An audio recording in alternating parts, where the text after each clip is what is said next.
શ્રી કૃષ્ણ. કેમ છો મિત્રો? સવારમાં આજે જો અમે ફ્રેશ થઈ ગયા છીએ અને દ્વિજા એની મમ્મી છે ટ્યુશન લેવા ગઈ, તો દ્વિજા મારી જોડે છે. હવે અમે છીએ ને ત્યાં અમારા પેસેજમાં ત્યાં મસ્ત પવન આવે છે, ત્યાં ઊભા છે. એમ દ્વિજા બધા કહે છે ગુડ મોર્નિંગ, જય શ્રી કૃષ્ણ કહેજો બેટા. આજ તો સન્ડે નહીં, મજા આવશે ઘરે. છોકરાને સન્ડે હોય એટલે મજા આવે, મમ્મી પપ્પા બંને ઘરે મળે, બાકી એકના એક જોબ ઉપર એટલે બંને સાથે ના મળે. કહી દે ગુડ મોર્નિંગ કહી દે. હું મારી સોસાયટીના પેસેજમાં ઊભો છું, ત્યાંથી જો તમને સુરતનો વ્યૂ બતાવું, મસ્ત છે. આ છે ગુજરાતનું સોલર સિસ્ટમથી ચાલતું સિટી બસ સ્ટેશન છે. એ જસ્ટ મારી સોસાયટીની બાજુમાં જ છે. અહીં બધી દેખાય તેમ હાઈ રાઇટ્સ બિલ્ડિંગો છે. બાજુમાં એક ગાર્ડન જેવું બન્યું છે, ત્યાં એક હાર્ટ શેપમાં તળાવ છે, અને બાકી એ જાય એ નદી નથી, ખાડી છે, મીઠી ખાડી. આમ રળિયામણું છે, મજા આવે એવું પ્લેસ છે.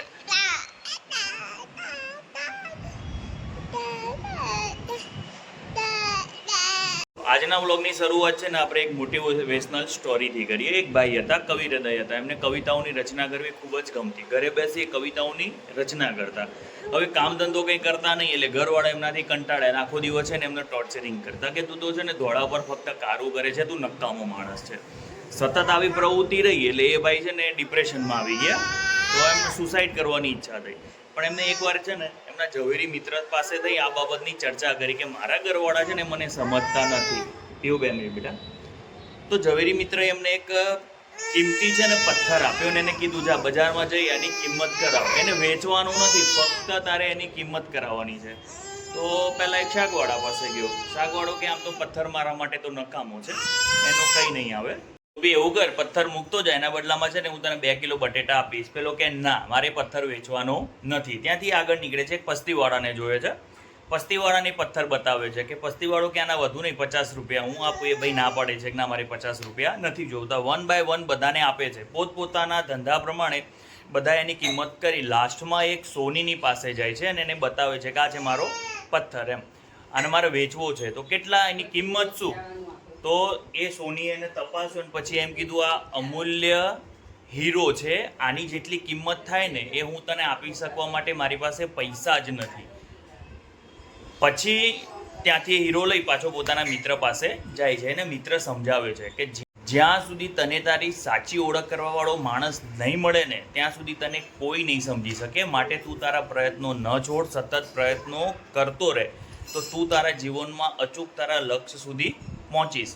તો કહેવાનો મિનિંગ એ છે કે તમે બી જીવનમાં ગમે તે આપણે પ્રવૃત્તિ કરતા હોઈએ છીએ. દાખલા તરીકે હું વ્લોગિંગ કરું છું, ઘણાને ગમે ના ગમે, ગમે ના ગમે 2 નંબરની વાત છે. આપણને શું ગમે છે કરતું રહેવાનું. આપણને આપણા લાયક માણસો મળી જ જશે. આપણે હીરો છીએ તે આપણને ઓળખવાવાળા ઝવેરી આપણને શોધતા આવશે. એટલે શાંતિ રાખો, જીવનની મજા માણો. જિંદગી એક જ વાર મળે છે, મોજ કરો. તો ચાલો મિત્રો, હવે નેક્સ્ટ આગળનું શું થાય છે એ તમને બતાવું છું. કેમ હવે બેસી ગયો? જો આજ તો બધી ગેંગ છે ને પેસેજમાં બેઠી છે. કેવું રહ્યું ટ્યુશનમાં? માર બાર પડી કે નહીં? બીજો એ રે જો પીવું રમો છે. ઓ તમારે આજે કંઈ કહેવું નવા જૂની? કશું નહીં, આરામ ઉપર રવિવારે. હાય, કેમ છો? બસ મજામાં. આજે શું મેનુ ભાઈ? દાળ ઢોકળી, ગુજરાતીઓની ફેવરેટ રવિવારની દાળ ઢોકળી. બસ રવિવાર એટલે દાળ ઢોકળી જ ખાવાની. એની પાછળનું સ્પેશિયલ કોઈ રીઝન ખરું? રજા હોય એટલે. રજા હોય એ સિવાયનું કોઈ રીઝન ખરું કે દાળ ઢોકળી જ ખાવાની? કેમ દાળ ઢોકળી જ ખાવાની એમ? એનું કોઈ રીઝન તો હોય ને. અને આપણે દાળ ઢોકળી જ બનાવીએ છીએ તો કેમ એમ હું જાણવા માંગુ છું. મારે રીઝન જોઈએ છે કેમ આપણે દાળ ઢોકળી જ બનાવીએ રવિવારે. તને ખબર છે? હું તો રીઝનમાં મને ખબર છે. તું કે પછી હું કહું. રવિવાર હોય, બધા ઘરે હોય, દાળ ઢોકળી જો ટિફિનમાં મેળ ના આવે, ઠંડી ભાવે નહીં કોઈને. ઓકે, ગરમા ગરમ મજા આવે. એનું રીઝન એ કે ઠંડી દાળ ઢોકળી ખાય ને એટલે કેવી થઈ જાય?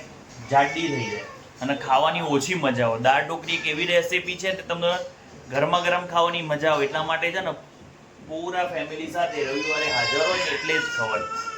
અને આ થેપલા બને છે હા દાળ ઢોકળી ભાત અને thepla thepla salad salad okay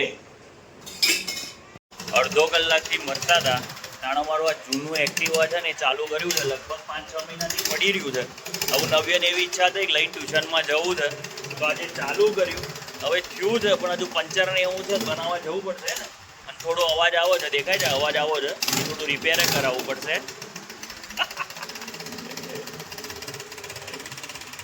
માર કિક માર ચાલ નવે એના કામ જ નહીં કિક ના મારી અગર તું ચાલુ કર નવ્ય જો પીવું આગી રહે છે એટલે ચાલુ કરાય કરતો નવ્ય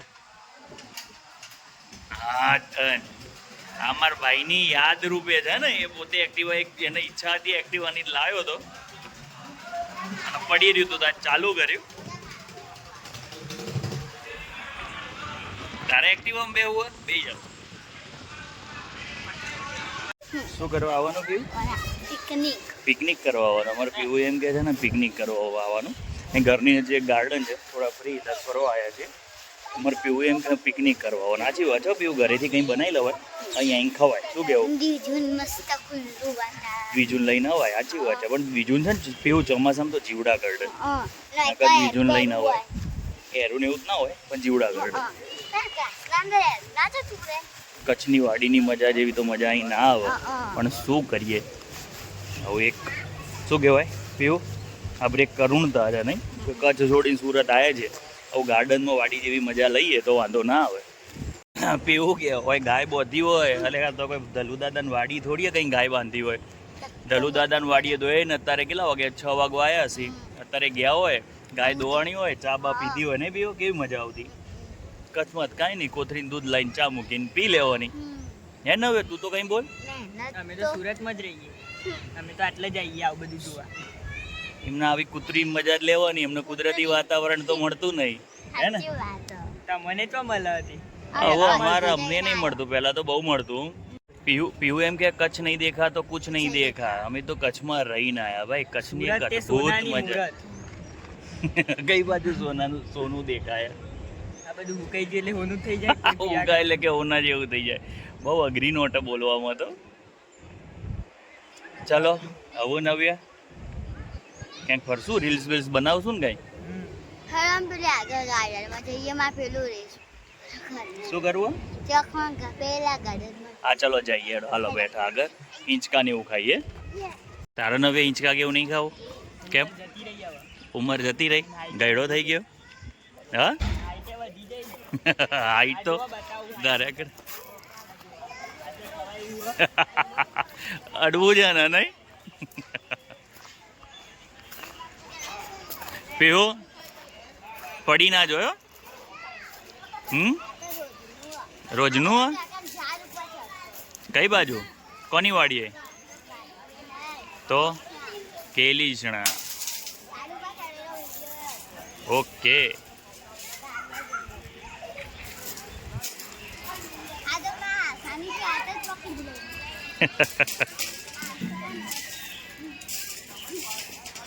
પીઓ મજા આવી ને બેટા કે ના મજા આવી વાડી જેવી તો ના મજા આવે પણ હવે વાડી વધવા ક્યાં જશું અહીં મજા જ છે હે ને પકડદાવ રમવો છે હા આભાર રમી હાલો હાલો પકડદાવ રમી હાલો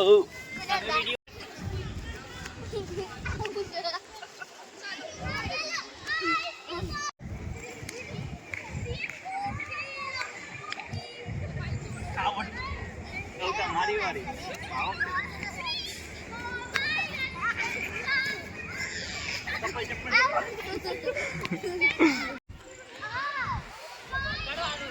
પકડો જવાનું એ તઈમાં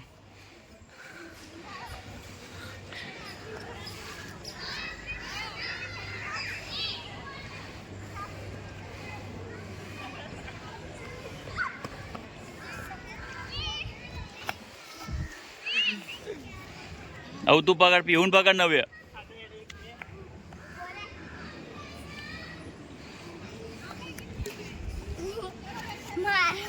આઉટ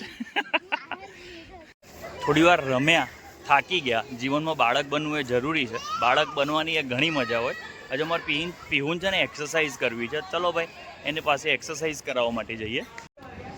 કચ્છની વાડીએ તો યાર થોડું ગાય રાખતા ને કામ કરતા ને તો આમ શરીર ફિટ રહેતું. અહીં તો ફિટ રાખવા જેવું કાંઈ નથી. જો આજ ફરવા આવ્યા ના એક્સરસાઇઝના બધા સાધનો દેખાય થોડી મજા લગતી હોય. જોકે મારે તો પેટ બહાર નહીં બહુ હાલ બસ.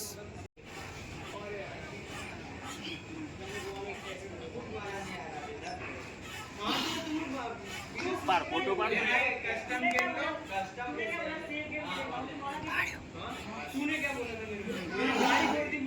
પેટ નહીં તો અંદર જતું રહે. હાલો નવે ઘરે આવું થાક લાગ્યો. ઘરે વગર પગ જકડાઈ ગયો ફરી એક્સરસાઇઝ કરી લેવાની થોડી. અમારે રમત કરવાની. આમાં ગોથું ખાઈ જઈએ તો બેલેન્સ બગડે છે. હાલો ઘરે એવું ચાલ બસ. અને ઉભે મને ઉતરવા દે. બેઠો પડી. બૂટ પહેરી ન હોય સેન્ડલ પહેરી નીકળી જાય સેન્ડલ.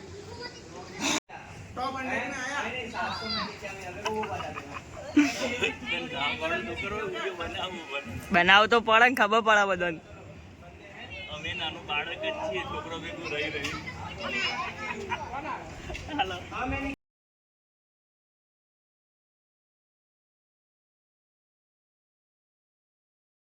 હમણાં એક સોસાયટીમાં બાજુમાં ઝઘડો ચાલતો તો એ પોલીસ કેસની વાત હતી ને અચાનક અમારે પીવું ગબડી ગઈ. એકદમ પોલીસ કેસ થતા છે ને હોસ્પિટલમાં કેસ નોંધાઈ જશે. અને પડી જાય ખાતી નહીં કહીએ લે ખોદ ખાવું નહીં એનર્જી અહીંયા તો દુબળી પડી ગઈ. આજે અમારે નવ્યાની એક એવી કોમેન્ટ હતી કે રવિવાર કેટલા કલાકનો હોવો જોઈએ નવ્ય? 48 કલાકનો હોવો જોઈએ. રવિવાર ક્યાં પૂરો થાય ખબર જ નહીં પડતી હે ને પીવું. બાકી રોજે રોજ તો છોકરો અમારે જોબ ઉપર છોકરો ભણવા હે ને રવિવાર પૂરો થાય ખબર નથી પડતી. બધાય જમીન બેઠા છે.